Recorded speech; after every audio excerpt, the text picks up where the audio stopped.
Now, what you're about to hear is the raw, unedited audio before it gets cut down for our video reviews. So to make sure we have enough material for our video reviews, we sit down and we usually have a very long stream of consciousness conversation. Basically a lot of rambling until we stumble upon something that we find useful or funny. What that means for you is that you get to hear all of our mistakes, retakes, experimentations, vulgarities, an occasional argument or two, and the overall insanity behind the whole process. So with that said, thanks for listening, and I hope you enjoy. Spill presents a family-friendly review of Hancock. Han what? Oh, fuck, Carlisle. Oh, Jesus Christ, man. Y'all just couldn't we just got started. Shit. I mean, you couldn't control yourselves? Han what? Hand job. Han what? It's Will Smith's masturbation video. Let's move on. God damn. It's a new approach for Will Smith. I gotta say, I gotta give him props for being ballsy like this. What kind of new approach? Ballsy. We should put Will Smith and masturbation into the tags for this, though. That will indeed increase the hits. I withdraw until y'all are done. Are you finished? All right, so this is about a Scientologist with superpowers, and Xenu comes and he has to fight him back or help him take over the world, right? Shit, Scientologists don't already have superpowers? No, okay, let me tell you, because, Leon did not see the movie tonight. So let's tell Leon what this movie was about. This movie is about Corey when he's drunk and tired. And he's like hanging out on the street, and it just so happens that he has superpowers. And somebody walks up to him and says, "Dude, there's bad guys like shooting at the cops." And then he goes all Corey on him for like 5 minutes. Oh, so he says, "I don't give a goddamn." Yeah. Now this is what would have happened if Corey did in fact have superpowers, and he was drunk and tired. He'd be like, "Fuck y'all, I'll do whatever I want." Shit, yeah, Hancock is better than me because I just look at shit. I ain't getting on the middle of that. Because he already does that without the superpowers. How is this different? See, the thing is, he'd have just enough of an ego to stay a superhero instead of becoming a supervillain. He couldn't deal with that. But I'm surprised y'all ain't caught up on this yet. When are y'all gonna say, unless there's a white woman in danger, then I'll jump in and save her? Come on, man. That's so uncouth and obvious. That's You save her unless she wouldn't give you her number. Yeah, like she'd be in a burning building. She'd be falling from the building. You'd be like, just about to catch you. Like, so can I get those digits? She'd be like, ah! All right, well then, screw you, bitch. What? Yeah, I rescue you from a burning building. Hey, babe, can I get your number? Hell no. Well, throw your ass right back in there. You give me your number now, bitch. God damn it. Nobody gets anything for free around here. No, like what happened to Lois Lane? Oh, she fell out the window. So you think he finishes fast now? You just see what he's like with super speed. Fuck you mother. All right, enough. God damn it. Enough. But this is now Carlisle said earlier, and he was right. The beginning of this movie is great because it really does feel like, let's just say we had a real superhero in the world, and it's shot so realistically, and everybody plays so down to earth characters that I could see if this was a real guy. But here's the thing: the hero is black, right? Okay. And they had to go and make this brother a homeless alcoholic. Now, hold on. I would go with you on your little racist rant if it weren't racist. I ain't the one that made him a homeless alcoholic. If this black character hadn't been played by the whitest man in America, Will Smith. Yeah, you really think you didn't look at things from that angle initially and go, no, this isn't racist at all because of that. You are reading into this deeply. Plus, you got to admit, the first black superhero was Meteor Man. Yeah. No, the first black superhero is Abar, the first black Superman. Oh, yeah. About that. Yeah. Robert Townsend now probably is sleeping on a bench drinking from a bottle of Canadian Club, but that's neither here nor there. This is... Oh, wait, hold a second. I think that was a really good line, and I was talking to him when you started it. Oh, I'm sorry. Say that back again. Go ahead. Because I was just saying you got to work in the clip of that Akbar, the first black superhero, when he mentions that. Oh, no, I do. No, yeah, it really is that movie, Akbar, the first black Superman. Yeah, you got to see this movie, man. But what did you want him to say? He was talking about really Robert Townsend is probably. Go ahead.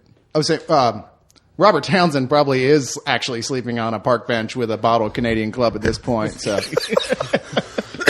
Well, he ain't done nothing else. It's him hanging there taking shots with Damon Wayans. Come on, Black man, let's save the world one shot at a time. And the Wayans could form an entire drunken superhero team. Shit, we need a superhero to stop those motherfuckers from making movies. Right, they're the villains. No, but I just say, yeah, they're the super villains, the Wayans. They're the Legion of Doom as far as film goes. So why do the villains have to be black, huh? So anyhow, what this film is actually about, this movie's about what if we had a superhero and he was a drunken douchebag that didn't give a shit. And it's all about watching him kind of transform in the movie and try to find who he is as somebody, played by Jason Bateman, comes out of the woodwork and actually starts to care about him and tries to help him out. Now, what's really interesting is the fact that the first trailer that came out pretty much shows the first 5 minutes of this movie. It's just drunken Will Smith with superpowers. Then the second trailer, which seems to show the plot, actually just shows like the first 30 minutes of the movie. Then this thing takes a big twist and becomes something you don't see coming. You have no idea what this movie is actually about. And when it gets into that, it is a big shocker of a twist, and the movie becomes even better than it was. It's not just a one-note joke. It's actually a really good fucking superhero movie. Yeah, my fear from the trailer was that this was going to be nothing but just a drunken superhero type bit with the side bit of like, no, you've got to heal, whatever, being like totally unimportant next to the humor. But honestly, this feels kind of like the real world when you're watching it, like a superhero in the real world.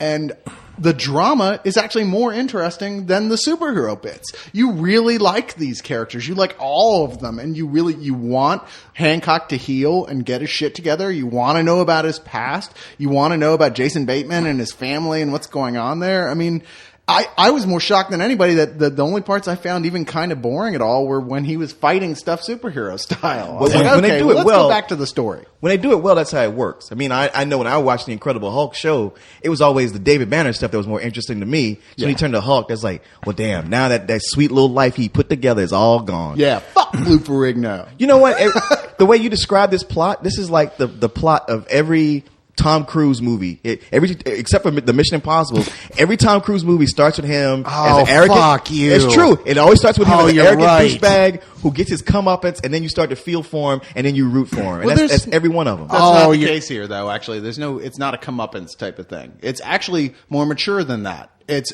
a lot of subtext here. Man, he's getting deep with this shit. Look at this. I mean, there's a lot of subtext here. This is part of why I really like this. There's subtext about healing, about like you can always fix yourself. You can always come back no matter how low you sank. You can always come back up unless you're like co-host or something. It's a Scientologist movie, isn't it? It totally I just is. watched a Scientologist fucking movie. It's about a fucking superhero who heals himself without drugs. From outer space. We don't know that. Yeah, he said, I'm the only one of my kind. I assumed he was from outer space. Now you just spoiled the movie. No, he's the only one of his kind because he's like the first black Scientologist out there. So I think Isaac Hayes is officially second, but you know Will Smith was first. He was working on the down low. Well, I love how Will Smith is. Hollywood has crowned him the king of 4th of July. Like he always has have a movie come out on 4th of July. Damn. Like if he don't have a movie, if they haven't made one, they're gonna have him show his vacation videos on 4th of July. Exactly. Why don't 4th of July just be called Will Smith Day now? Now hold on. Or his Wait, hold on, let me say it. masturbation Let me get that line. Yeah, why don't 4th of July just be Will Smith Day from now on? You know, they fuck the flag and the stars and stripes. Just have a big flag of Will Smith grinning and shit. Yeah, Fireworks that explode and show his face lit up in the sky. but come on, Leon. Vacation videos probably include footage of Jada Pinkett Smith. Yeah, she ain't all that. Yeah. I don't get it. What the? Oh, come on, Will. We want to see. Wait, Jason on you the don't white get shirt. it. She's a hot fucking woman. What is there not to get? Especially from you. She's a hot black woman. No, I'm sorry. she's a lesbian. But hey, I've heard things. Don't be messing with Will Smith. Now, Yeah, don't okay? mess with Queen Latifah's girlfriend. Wait a minute. I was about to say, yeah, y'all ain't heard this shit before. I know, I have not. I ain't saying that. I just heard Will Smith is on the DL. Corey, you need to stop watching TMZ. When No, you're wait a minute editing now. the videos, okay? if what you're saying is true, that would explain the Scientology connection. Because that's part of it. That's what roped in John Travolta and Tom Cruise. Not that I'm saying I know anything for sure, but the rumors are that it's part of their deprogramming that sent them over there. I ain't one to spread rumors, but Wait, I'm saying the real Hancock might be true to his name. That's all I'm saying. So what you're saying, there's a lesbian conspiracy underneath the Scientology conspiracy that's driving all these celebrities to Scientology. I have never been more lost. It's called the Unshaven Mafia. Hey, I'm telling you, I believe that Scientology is the way for people to keep up their gay lifestyles, which I think is a shame because people should be open with. Which I think is a shame because people should be open with it. But I think it's a cult for super couples. I would like to say goodbye to all of our loyal fans before we're shut down by the powerful Scientologist lobby. I wish they would come after me, motherfucker. That's what I'm waiting on. Or the not quite as powerful, but still lovable gay mafia. Yeah, that's like me going, I wish the Dallas Cowboys would come and try to fuck with me. Oh, stop it. Now, Stop it. I will say this. It did feel kind of weird, like, 'cause I know people taking this shit seriously. They looking at this movie and they're thinking this shit in real life terms. They're thinking, see, I told you can't allow them niggers to be superheroes. All they do is fuck up the city. I thought you were talking about Scientology. I was like, what? Nobody takes Scientology seriously. No. Do they? I mean, you got Will Smith looking like Tyrone Biggums. I mean, he's drinking, but they might as well just made him a crackhead. I mean, his brother just sorry. No, that would have been funny. I want to see the what's his name? Dave Chappelle, his crackhead character as a superhero. Exactly. When they can't get Will Smith for Hancock 2, we'll get the whole thing. It's Exactly. like, no, now it's like, there turns out there is another. And Yeah, you he's got- a crackhead. You got Dave Chappelle flat. Yeah, I'm the save the day. Hey man, I'll suck your dick if you. I'll help you from this burning building if you let me suck your dick. I mean, it's.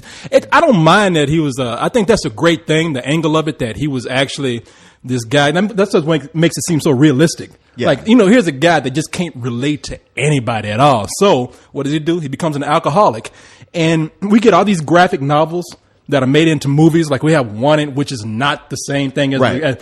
This is probably one of the best graphic novels that was never written. That went Okay. straight to a movie. Okay. So you liked it, despite, having issues with it. You really And enjoyed it. you know I'm gonna say something about that black No, shit in there. I know you've got to. It's the one joke you have. So No, you are the one joke I have sitting in this this is fucking true. room right now.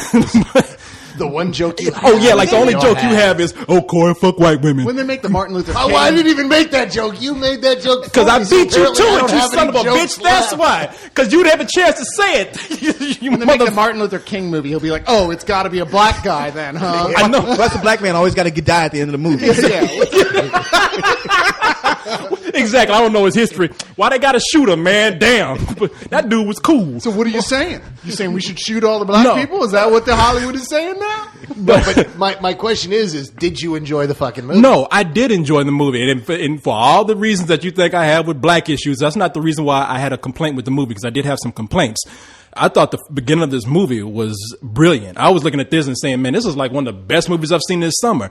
And then the second half came in, they introduced this lame-ass villain. It's like they brought in a guy, and he was this badass, and they just said, well, we just need a badass villain in here. Don't really have time to develop him. We'll just have him talk a bunch of cool shit, have him act cool, and then he's going to be the nemesis of Hancock. But you don't know enough about him to really feel that presence there. I think you're looking at this all wrong. I think you're trying to look at this like a standard superhero movie, and it's not. Those types of tropes. Don't you judge me. I'm not. Don't you tell me what I'm thinking. Well, I'm going there's to no anyway, reason though. to get all country on this. I know, right? Don't you judge me. I You don't know me. I think the word is niggerish. His character there, his character is... But I appreciate you using country because that's a lot more politically Actually, correct. it's more of a white trash thing than it is a niggerish thing. I was going all white trash with it. I'm not going to say that. I'm still too stunned. But no, his and you're character... too West Virginian. It's true. See, I didn't do Virginia! that. See, had I done the whole head tilt thing, if I'd tried that. No, I don't think. No, think- I'm not looking at. Let me finish my sentiment Can I finish? here. Can I finish? My Can I return. finish? I know. Okay, finish. You interrupted me, but go ahead. Finish your judgment of You me. were finished. Can I talk about the movie at all? Yeah, no, please. Shut up.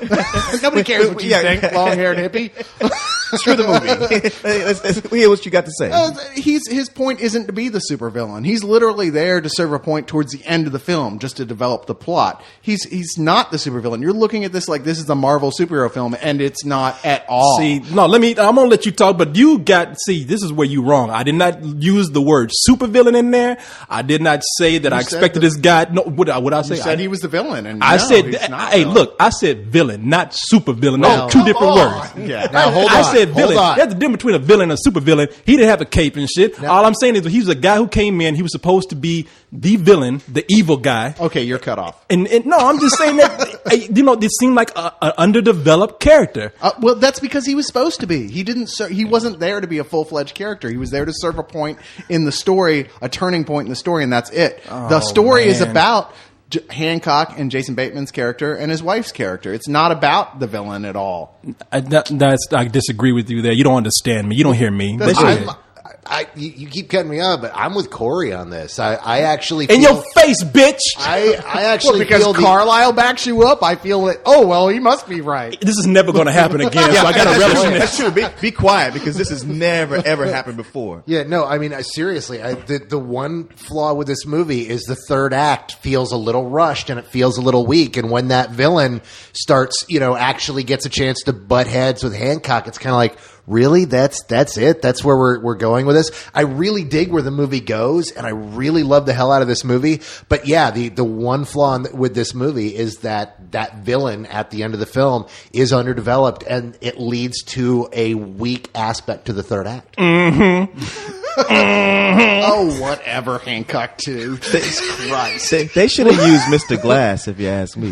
No, the thing is, like, it is a character study. That's where you guys are wrong. It's not a standard superhero film. It's not even trying to be. But it's funnier than that. It's not. If you didn't like Unbreakable, don't worry. This isn't another Unbreakable. It's a lot funnier than that. It moves faster than that. It's a different type of thing in those ways. But it's still not really about the standard. Hero gets his powers. Hero builds up his powers. Hero meets supervillain who kicks him to the ground and then he comes back. It's not that at all. And I agree with you. I totally agree with you. But there is a ramp up of that character that includes an off-screen description of who he is and what he's just recently done. That with the way it's presented and the music and the way the film feels, it feels like it's driving to something that doesn't pay off. It's kind of like a girl promising to bang the living shit out of you and then giving you a nice hand job to finish off. It's still cool, Well, I don't but it know. ain't the same. I don't know anything about that, obviously, Well, yeah. but Nice. but that scene actually serves its own purpose, which is the reappearance of Hancock. That's why it didn't have that effect on me. I'm like, you know what? This could just be another villain. We'd never see him again, and who would have been surprised at all? You know would what? never have gone. What happened to that guy? You are a supervillain. You are the condescender. And you were sitting there trying to figure out what everybody's supposed to think about this movie. It's and, true. And I'm telling you that's not what I'm thinking, man. It's just poor writing in that third half for that particular character. Does he make water on the outside of your soda? I don't get what that name means. I am leaving a ring on your table. Damn you! He's leaving another ring on my coffee table. That foul monster! You will rue the day. Rue. But I tell you whatever. what, Come on, though, bitch. this is one of those movies where I really appreciate what they did with the special effects, because this is a big budget special effects movie, but those special effects blended in with that story. They never once tried to overshadow the characters or what was going on. It was never spectacle. It was actually a part of that narrative, and I appreciate that. Why y'all looking at me? I'm done. What the fuck? What? You're not even going to talk about the white woman in this movie even once. I'm sorry. I got to bring it up. What do you want me to say? I'll do it. It's Charlize Theron. Shit, I would have done Charlize Theron in Monster. I mean, come on. I think that says it all. Yeah, do I need to say that? Anything else? Y'all know this. But I mean, that's not what he was talking about. He was talking about the fact that we haven't addressed the fact that she's in the fucking movie. Exactly. That she's really good. Has nothing to do with whether or not you do her, Corey. We we know were talking about you the do fact her. that we've been talking about Will Smith, and we kind of left out one of the other main characters. oh, sorry. She's not in the trailer at all, so a lot of people don't even realize she's here. She plays Jason Bateman's wife and is an integral part of the plot, even though despite the cameraman being the only one who seems to know this in the earlier part of the film.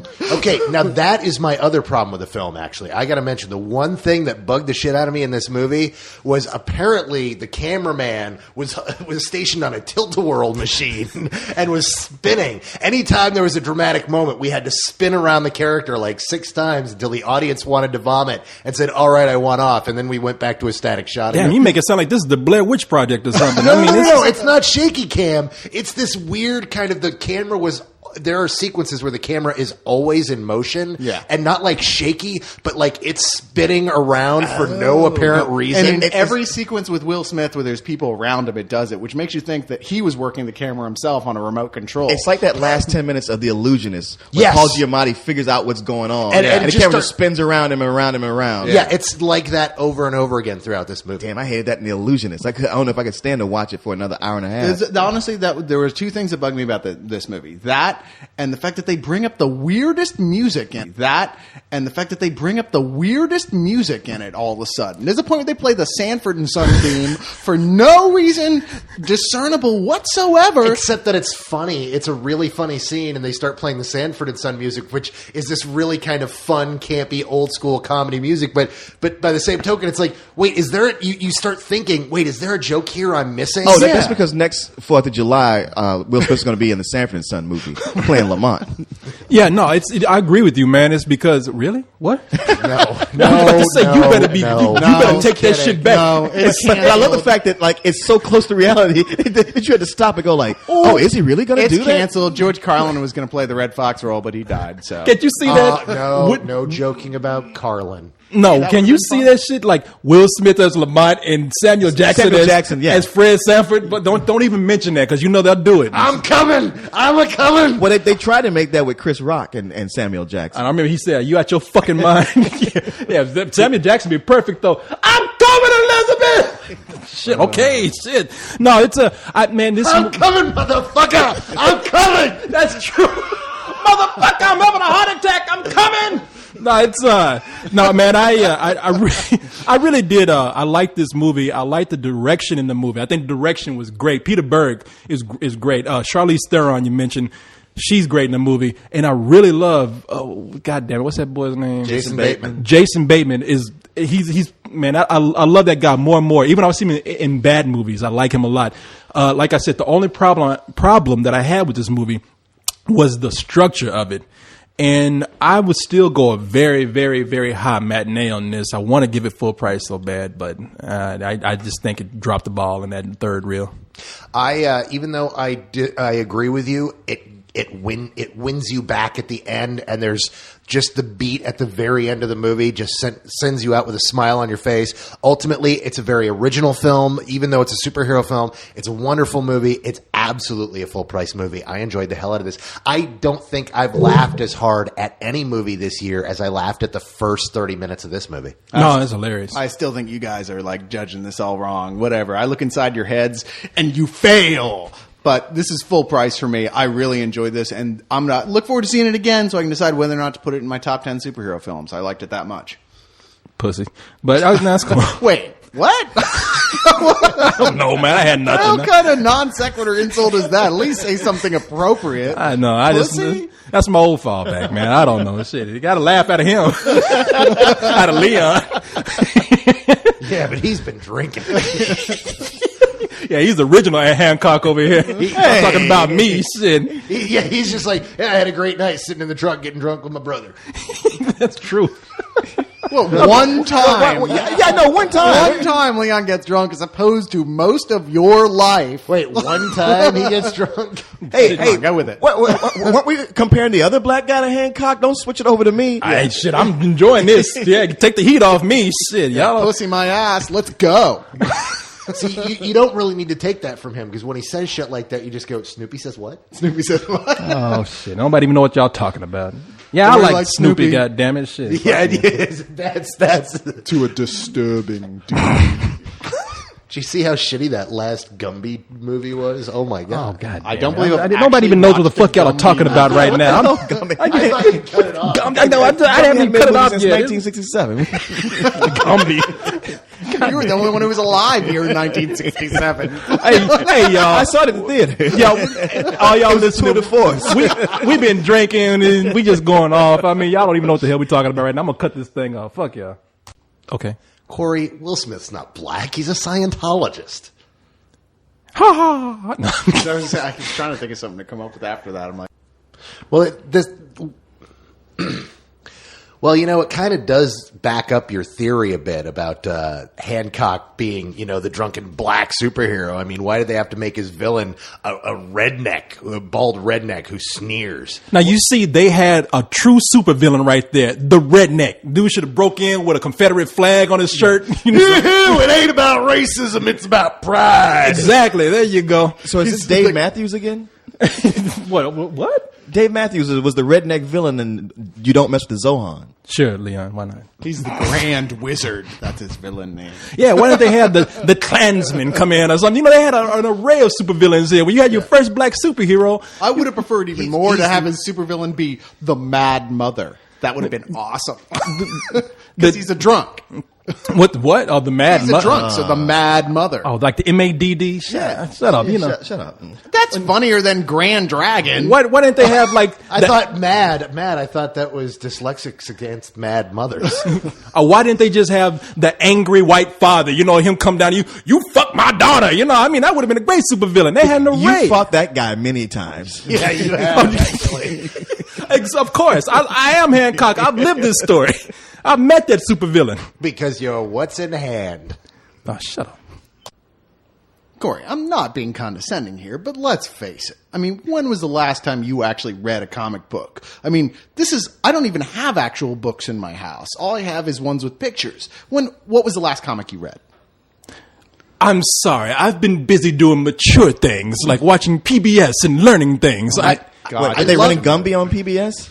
I love how he opens up with, I don't mean to be condescending, but because you don't read as many comic books as I do, you cannot truly fathom and understand a comic book geared movie as I can comprehend it.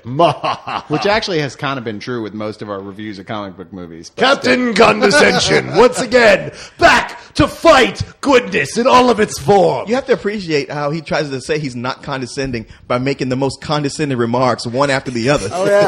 No, he's twirling his mustache at the same time. I wouldn't do it to anyone else, but Corey just brings it out of me. He makes it so easy.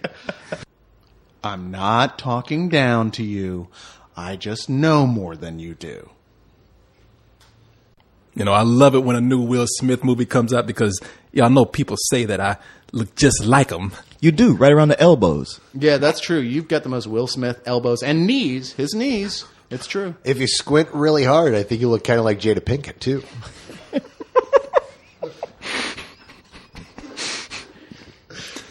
Yeah, from 3 blocks away, you look like Cedric the Entertainer. Well, from 2 more blocks, and if you squint, he looks like Harry Belafonte. And I kind of look a little bit like Charlize Theron, so... Well, yeah, from a telescope. I've never been that drunk. See? Go ahead. And from 6 blocks away in a 6-pack, you look like Halle Berry. Hey, wait a minute. What are you trying to say, man? Okay, that's it. We ain't drinking together no more. A quiet Jada Pinkett. Whatever, Persis Kambata.